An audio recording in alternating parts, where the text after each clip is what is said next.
കൂടാതെ നമ്മുടെ ഈ വർഷത്തെ IBPS POയുടെ നോട്ടിഫിക്കേഷൻ വന്നിട്ടുണ്ട്. അപ്പോൾ അതിനകത്ത് പറഞ്ഞേക്കുന്ന കുറച്ച് പ്രധാനപ്പെട്ട കാര്യങ്ങൾ നമുക്ക് ജസ്റ്റ് ഒന്ന് നോക്കാം. ഡേറ്റിലൂടെ തന്നിട്ടുണ്ട്. നമുക്ക് ഇന്ന് തൊട്ട് നമുക്ക് 21 ദിവസമുണ്ട് അപ്ലൈ ചെയ്യാനായിട്ട്. ഇപ്പോൾ ലേറ്റ് ആവുന്നുണ്ട്, നിങ്ങൾ അപ്ലൈ ചെയ്യുന്നുണ്ടെങ്കിൽ ഇപ്പോൾ തന്നെ കയറി അപ്ലൈ ചെയ്തേക്കാം. ഓക്കെ. പ്രീ എക്സാമിൻ്റെ ഡേറ്റ് പറയുന്നത് ഒക്ടോബറിൽ, മെയിൻ എക്സാം പറയുന്നത് എന്നാണ് നവംബർ.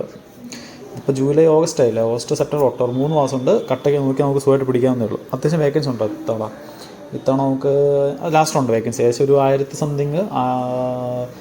സംതിങ് OBC കാറ്റഗറിയിൽ മാത്രം 1000 സംതിങ് വേക്കൻസി കിടക്കുന്നുണ്ട്. അപ്പോൾ അത്യാവശ്യം വേക്കൻസി ഉണ്ട്. നല്ലപോലെ നോക്കി കഴിഞ്ഞാൽ നമുക്ക് പിടിക്കാവുന്നേ ഉള്ളൂ.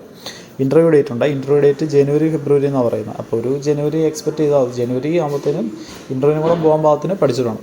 അപ്പോൾ പ്രിലിംസ് നോക്കണം, പ്രിലിംസിനോടെ തന്നെ മെയിൻസ് നോക്കണം. അതുപോലെ തന്നെ ഇൻ്റർവ്യൂവിനുള്ള കാര്യങ്ങൾ ഇപ്പോഴേ നോക്കി തുടങ്ങണം. ഓക്കെ. പിന്നെ നമുക്ക് ഇതിനകത്ത് മെയിനായിട്ട് പറയാനുള്ളതെന്ന് പറഞ്ഞാൽ നമ്മുടെ ഡേറ്റുകൾ കാര്യങ്ങൾ, പിന്നെ എലിജിബിലിറ്റിയുടെ ഡേറ്റും കാര്യങ്ങളൊക്കെ ഇവിടെ തന്നിട്ടുണ്ട്. ജസ്റ്റ് താഴെ കിടക്കുന്നുണ്ട്, നോക്കാം.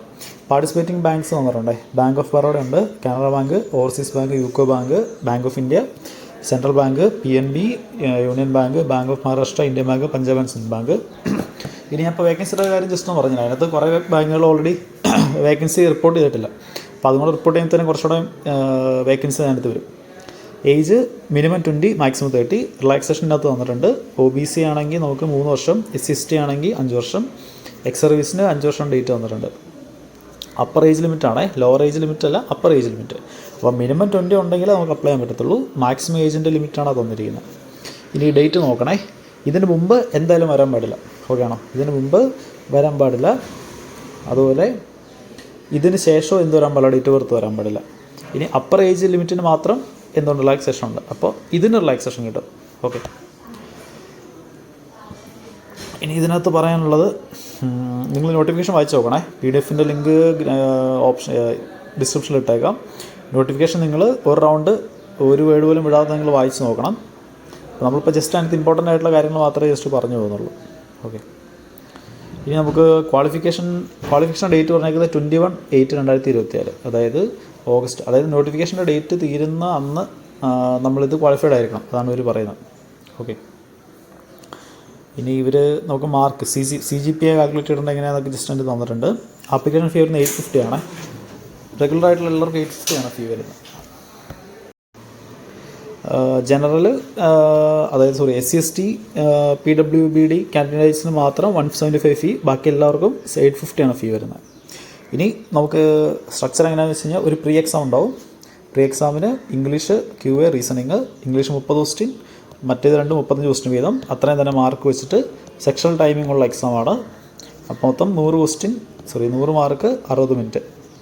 ഇനി സെക്ഷണൽ കട്ട് ഓഫ് ഉണ്ട്. നമ്മൾ ഓരോ സെക്ഷനും നമ്മൾ ക്വാളിഫൈഡ് ആയിരിക്കണം. ഓക്കെ. എന്നാലും നമ്മൾ മെയിൻ എക്സാമിന് ക്വാളിഫൈഡ് ആവത്തുള്ളൂ. ഇനി മെയിൻ എക്സാമിന് തന്നിട്ടുണ്ട്. നമുക്ക് റീസണിങ് ഉണ്ട്.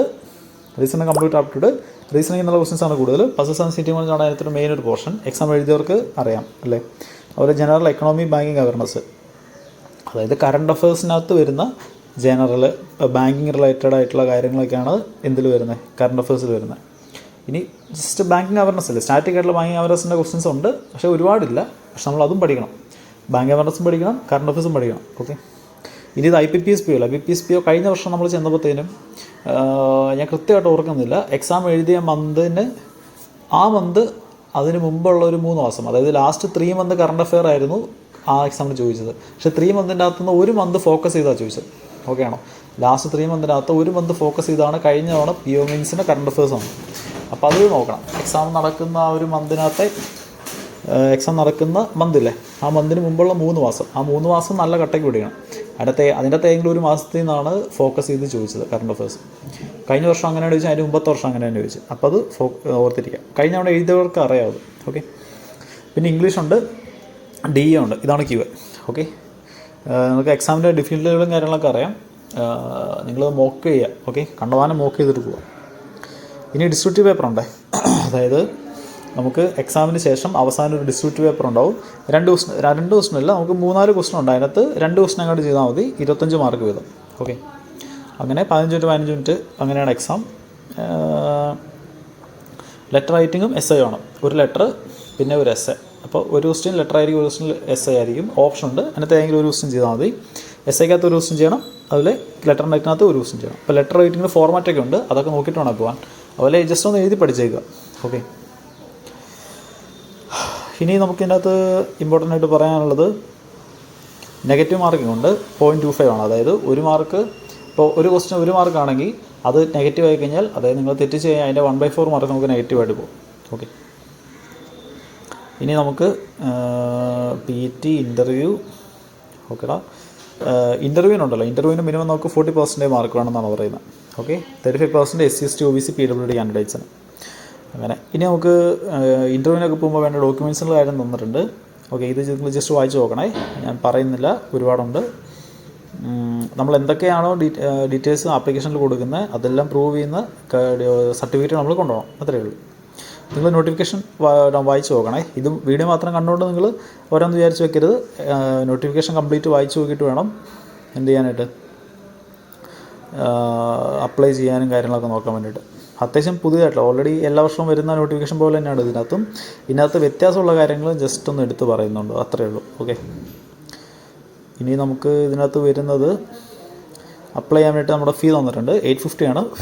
നേരത്തെ പറഞ്ഞത് 850 ആണ് ജനറൽ സ്റ്റുഡൻസിന്. ബാക്കി എല്ലാവർക്കും, ബാക്കി എന്ന് പറയുമ്പോൾ SC ST PWD സ്റ്റുഡൻസിന് മാത്രം 175, ബാക്കി എല്ലാവർക്കും 850 ആണ് ഫീ വരുന്നത്. ഇനി നമ്മൾ എങ്ങനെയാണ് അത് ഫോട്ടോ എടുക്കേണ്ട കാര്യങ്ങളൊക്കെ അത് തന്നിട്ടുണ്ട്. ഇനി ഒരു സംഭവമുണ്ട്, എക്സ്ട്രാ ആയിട്ട് സാധാരണ നമ്മൾ ഫോട്ടോ മാത്രം അപ്ലോഡ് ചെയ്താൽ മതിയായിരുന്നല്ലോ. ഇത്തവണ നമ്മൾ ഫോട്ടോ അപ്ലോഡ് ചെയ്യണം, അതിൻ്റെ കൂടെ തന്നെ ഒരു ഫോട്ടോ ക്യാപ്ചർ ചെയ്യാൻ വേണം. അതായത് നമുക്ക് ഫോൺ വെച്ച് ഒരു ഫോട്ടോ ഫോണിൽ നിന്ന് തന്നെ എടുത്ത് നമുക്ക് അപ്ലോഡ് ചെയ്യണം. ഓക്കെ, അതായത് ഐഡൻറ്റിഫിക്കേഷൻ പ്രോസസ്സിന് വേണ്ടിയിട്ടായിരിക്കും അത് പറഞ്ഞിരിക്കുന്നത്. ഇനി പ്രിലിംസിന് പോകുമ്പോൾ നേരത്തെ പോലെ തന്നെ പ്രിലിംസിന് പോകുമ്പോൾ നമ്മൾ ഹോൾ ടിക്കറ്റും കാര്യങ്ങളൊക്കെ കൊണ്ടുപോകുമല്ലോ, അത് അവർ തിരിച്ചു തരും. നമ്മളത് എങ്ങനെ കൊണ്ടുപോകണം, മെയിൻസിന് പോകുമ്പോൾ അത് കൊണ്ടുപോകണം. ഓക്കെ, മെയിൻസിന് പോകുമ്പോൾ പ്രീയുടെ ഹോൾ ടിക്കറ്റും അതുപോലെ ഐ ഡി കാർഡ് കോപ്പിയൊക്കെ ഫോട്ടോസ്റ്റാറ്റ് എടുത്തത് നമുക്ക് തിരിച്ചു തരും. ഓക്കെ, അത് നമ്മൾ എന്ത് ചെയ്യണം, മെയിൻസിന് പോകുമ്പോൾ കൊണ്ടുപോകണം. പ്രിലിംസിന് നമ്മൾ കൊണ്ടുപോകുന്ന സാധനങ്ങൾ അവർ തിരിച്ചു തന്നിടും, അത് നമ്മൾ മെയിൻസിന് കൊണ്ടുപോകണം. പിന്നെ പ്രിലിംസിന് പോകുമ്പോൾ നമ്മൾ ഒരു ഫോട്ടോ എക്സ്ട്രാ കൊണ്ടുപോകണം. അതായത് ഒരു ഫോട്ടോ ഹോൾ ടിക്കറ്റിൽ ഒട്ടിക്കാൻ വേണം, അത് കൂടാതെ ഒരു ഫോട്ടോ കൊണ്ടുപോകാൻ വേണം. അപ്പോൾ അത് കൊണ്ടുപോയില്ലെങ്കിൽ അത് ഇവർ പറഞ്ഞിട്ടുണ്ടോ, അത് പറഞ്ഞില്ലെങ്കിൽ നമുക്കത് പ്രശ്നമാണ്. അപ്പോൾ എല്ലാവരും ഒന്ന് കൊണ്ടുപോകണം. ഓക്കെ, ഇനി ഡീറ്റെയിൽസ് എല്ലാം ഹോൾ ടിക്കറ്റ് കിട്ടുമ്പോൾ അതിനകത്തും ഉണ്ടാവും, അതെല്ലാം കൃത്യമായിട്ട് വായിച്ച് കിട്ടുക. ചുമ്മാ അവരും പറഞ്ഞാൽ കേട്ടുകൊണ്ട് ഓരോന്നും ചെയ്യരുത്. നമുക്ക് വേണ്ട ഇൻസ്ട്രക്ഷൻസ് എല്ലാം ഈ സൈറ്റിലുണ്ട്, നോട്ടിഫിക്കേഷനുണ്ട്. ഹോൾ ടിക്കറ്റ് വരുമ്പോൾ ഹോൾ ടിക്കറ്റിനകത്തും ഉണ്ടാവും, അത് വായിച്ച് നോക്കിയിട്ട് പ്രോപ്പറായിട്ട് പോവുക. ഓക്കെ, ഇനി സിഗ്നേച്ചർ ക്യാപിറ്റൽ ലെറ്ററിൽ ഇടരുത്, അതുപോലെ സിഗ്നേച്ചർ ബ്ലാക്ക് കളറിൽ വേണം എഴുതിയിട്ട് നമ്മൾ അപ്ലോഡ് ചെയ്യാനായിട്ട്. ഓക്കെ, ഇനി ഇതിൽ എടുത്ത് പറയേണ്ടതെന്ന് പറയുമ്പോഴത്തേനും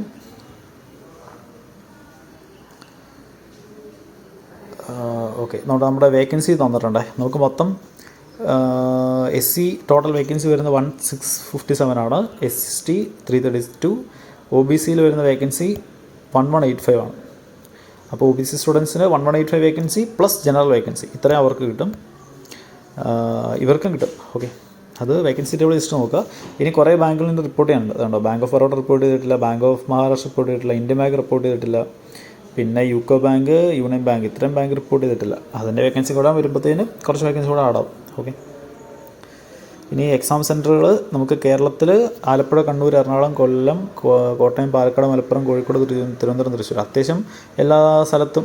ഓക്കെ, കാസർഗോഡ് തൊട്ട് നമുക്ക് താഴത്തോട്ട് കണ്ണൂർ സെൻറ്ററുണ്ട്, പിന്നെ ഇവിടെയുള്ള കോഴിക്കോടുണ്ട്, മലപ്പുറമുണ്ട്, തൃശ്ശൂരുണ്ട്, എറണാകുളം, പിന്നെ കോട്ടയം, കൊല്ലം, പാലക്കാട്, ആലപ്പുഴ, തിരുവനന്തപുരം, ഇത്തരം സ്ഥലത്ത് അത്യാവശ്യം എല്ലായിടത്തും സെൻറ്ററുണ്ട്.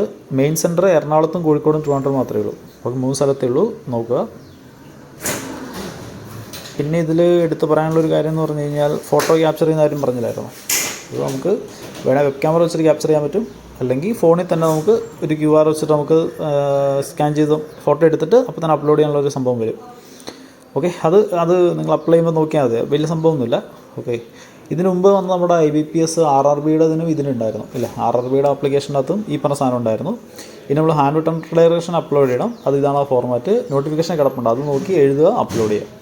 ഓക്കെ, സോ ഇത്രയും കാര്യങ്ങളാണ് ഇതിനകത്ത് പ്രത്യേകിച്ചായിട്ട് എടുത്ത് പറയാനുള്ളത്. ഓക്കെ, അപ്പോൾ ഡേറ്റ് നിങ്ങൾ കണ്ടായിരുന്നല്ലോ. പ്രീയുടെ ഡേറ്റ് കിടക്കുന്ന എന്നാണ് ഒക്ടോബർ, പ്രിലിംസിൻ്റെ ഡേറ്റ് കിടക്കുന്ന ഒക്ടോബർ. അപ്പോൾ ഓഗസ്റ്റ് ഫുള്ളുണ്ട്, സെപ്റ്റംബർ ഫുള്ളുണ്ട്, ഒക്ടോബറിലാണ് എക്സാം. അപ്പോൾ ഈ 2 മാസം കൊണ്ട് പ്രിലിംസിൻ്റെ മോക്കുകൾ കണ്ടുപോകാനും ചെയ്യുക. അത് നിങ്ങൾ എല്ലാ ടോപ്പിക്സും ഒരു റൗണ്ട് ഒന്ന് പഠിക്കുക, അതിനുശേഷം പ്രിലിംസിൻ്റെ മോക്ക് ചെയ്യുക, മെയിൻസിൻ്റെ മോക്ക് അതിൻ്റെ കൂടെ ചെയ്ത് പോയിക്കോളുക. ഇതിൻ്റെ കൂടെ തന്നെ ഇൻ്റർവ്യൂവിന് വേണ്ട കാര്യങ്ങൾ പഠിക്കണം. മെയിൻസിന് വേണ്ടിയിട്ടുള്ള കറണ്ട് അഫേഴ്സും കാര്യങ്ങളൊക്കെ ഞാൻ പറഞ്ഞു. കഴിഞ്ഞ 2 വർഷമായിട്ട് ലാസ്റ്റ് 3 മന്ത്, ഓക്കെ, ലാസ്റ്റ് 3 മന്തിനകത്ത് ഒരു മന്തിൽ നിന്ന് ഫോക്കസ് ചെയ്താണ് കറണ്ട് അഫേഴ്സ് കൂടുതലെന്ന് ചോദിച്ചത്. കറണ്ട് അഫേഴ്സിനകത്ത് ചോദിക്കുന്നത് banking awareness, financial awareness, RBI ഇറക്കുന്ന റിപ്പോർട്ടുകൾ, സെബി ഇറക്കുന്ന റിപ്പോർട്ടുകൾ, അങ്ങനത്തെ കാര്യങ്ങളൊക്കെ. ഓക്കെ, സോ അത് നമ്മൾ അരച്ചിലക്കി കട്ടയ്ക്ക് നമ്മൾ പഠിക്കണം.